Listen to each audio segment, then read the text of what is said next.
அதாவது நம்மளுக்கு வந்து தொடர்ந்து பிரச்சனை நடந்துகிட்டு இருக்கும்போது நான் பின்னாடி என்னோட வாழ்க்கையில் நடந்த பல்வேறு விஷயங்களை தேட ஆரம்பித்தேன். அதாவது இந்த பொல்லாதவன் சினிமாவில் வரும், அதாவது செல்வத்து தம்பிக்கும் தனுஷ் சாருக்கும் சண்டை வந்துடும். இவர் யாருதுனாக்க என்னுடைய மாமா பேர் சாமித்துறை.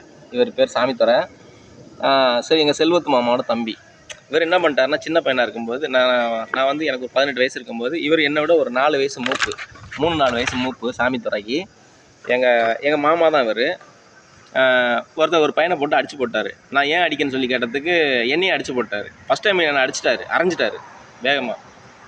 அப்புறமா எனக்கும் அவருக்கும் பயங்கர சண்டை ஆயிடுச்சு. என்னை பற்றி ரொம்ப இன்சல்ட் பண்ணுற மாதிரி நான் அவனை அடிச்சு போட்டேன் அப்படிங்கிற மாதிரி எல்லாருக்கிட்டையும் சொல்லி சிரிக்க ஆரம்பிச்சோன்னா, நம்ம மாமா தானே விட்டுட்டோம், ஆனால் இன்சல்ட் பண்ணி சிரிக்க ஆரம்பிச்சோன்னா மறுபடியும் சண்டைக்கு இழுத்து அடிச்சு போட்டேன். நான் திருப்பி அடிச்சு போட்டேன் எங்கள் மாமாவை. அது சண்டையெல்லாம் நடந்துச்சு, நிறைய அடித்தடி சண்டையெல்லாம் எனக்கு எங்கள் மாமாவெல்லாம் நடந்துச்சு.